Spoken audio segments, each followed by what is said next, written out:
The freight left Europe. Why was the decision taken then to race in Australia? Well, I think you have to go back even further because, I mean, sea freight's leaving for Australia 3 or 4 weeks before the race. But we were very keen to have the race. I mean, it's a very positive event here. It's a great start to the season. We wanted to kick-start the Formula 1 season.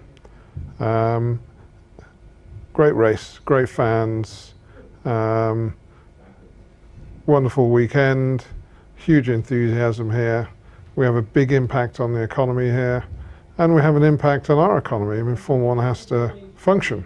You know, we have to make it work. So we looked at the whole situation, and when we decided to go ahead, it looked a bit different to how it looks now. And I think probably what's surprised everybody is the rapid expansion of this problem. You know, the escalation of cases, certainly in countries like Italy, where it's gone almost vertical in terms of no one, I think, could have expected or predicted that. You know, I spoke with Mattia Binotto at Ferrari many times over the past few weeks, and his mood changed in the last 5-7 days with what he was seeing in Italy and what we had to look at in Italy. So we were kind of on this ship that had sailed, and we were optimistic that we could get through it and we could get Formula 1 started and we can have a great race and just bring a bit of relief in difficult times. I think once we had the positive case here, and once one team couldn't race because of that, then clearly we had a problem we had to address.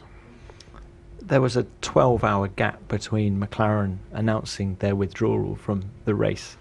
And why did it take so long for any communication to come out?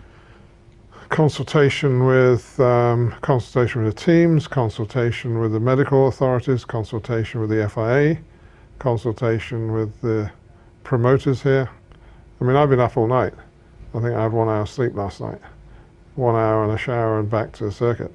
So, we've been working on this since it started. I mean, I was at a restaurant last night when I got the call to say that we'd had a positive case. Steve was keeping me posted, and we'd had 6 or 7 clearances, and then suddenly we had a positive case.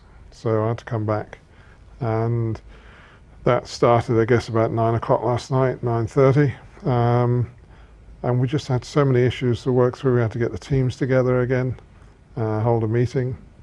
It just all takes time. There's a lot of, this is not a total autocracy in terms of you can't just make a decision. You've got so many factors to take into account.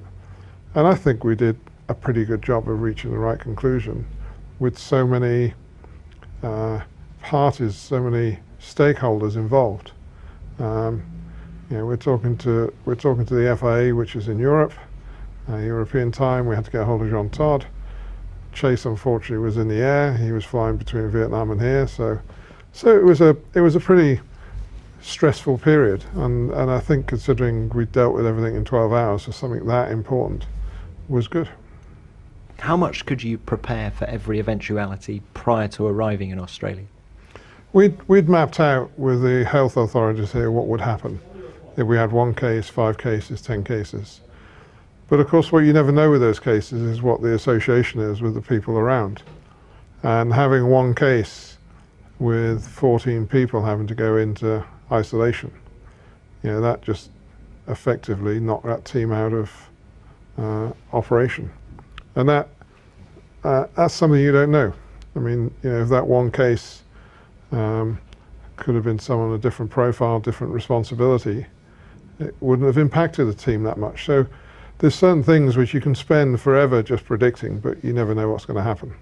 But certainly the procedures for if we had a case or we had a batch of cases, that was all set out, and it worked very well. I mean, in reality, we found the case. We found the person who was positive in the paddock, and I think that's a credit to the authorities here that they were identified, they were tested, the procedures worked, but then we had to make a decision. Have you ever experienced anything like this in your career before?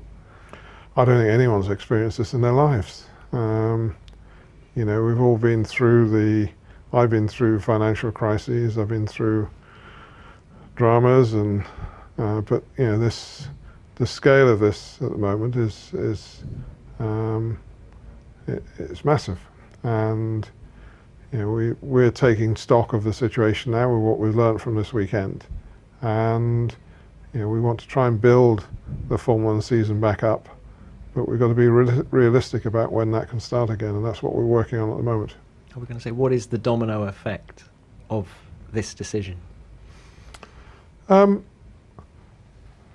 there's the economics for the teams. I mean, you know, the teams survive on their funding from races.